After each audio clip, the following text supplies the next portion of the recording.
Good evening, Brian. It's Wednesday. I hope that you enjoyed your 4th of July festivities last night. It sounds like you had a reasonably good time, just sort of hanging out, eating some yummy foods, and then setting off a bunch of fireworks, which I feel like is the typical 2017 4th of July celebration kind of thing. So I'm glad you had fun. You were talking about fireworks in your vlog, and you asked me if I still liked them, as you remembered that my friends and I were often the ones that would sort of take over handling all the fireworks and lighting them and stuff at neighborhood parties when we were kids.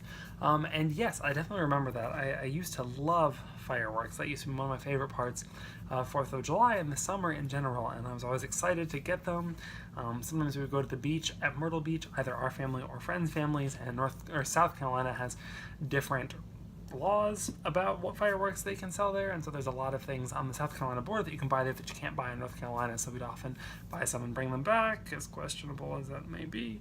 And it was always very exciting, and I just was always fascinated with the different effects they had and the different ways that could be made to happen, as well as just the fun of, having something that's that powerful, big, I don't know exactly what it was, but this thing that you light and it makes these big sounds and noises, and it's pretty cool, especially for the kid when you're young.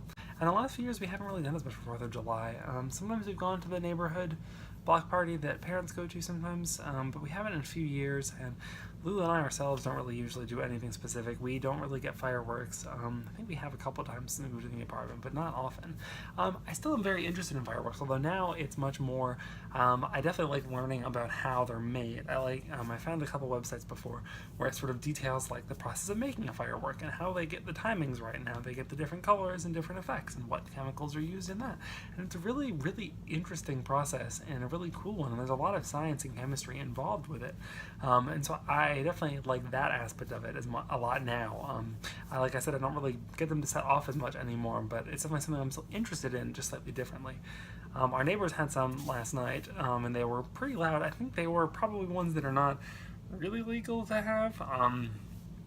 We had a couple of the mortars, the kind where it's like goes up in the sky and explodes and is the loud, like the big pop firework.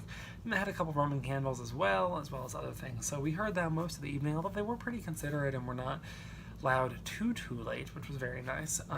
But we did go outside and watch a couple of the ones they set off just to sort of see what was up after we had heard them for a while, and it was pretty impressive and pretty neat looking. But that was about it. Other than that, though, we didn't really do much else for 4th of July special. I know in the morning we all went hiking and that was a lot of fun, but we didn't go out last night. We didn't really have any specific food. We didn't cook out or anything.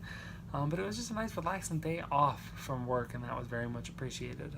So yeah, all in all, a decent holiday, I guess.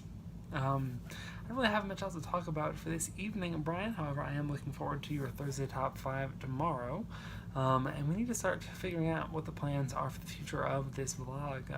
This is perhaps something we can talk about offline, maybe this weekend or something, but yeah, because it's been over a year, and we need to decide if we're going to keep going every day or if we're going to change the schedule up a little bit. So anyways, I look forward to seeing whatever your topic for your Thursday Top 5 is tomorrow, and I hope you have a great night. See you later, Brian.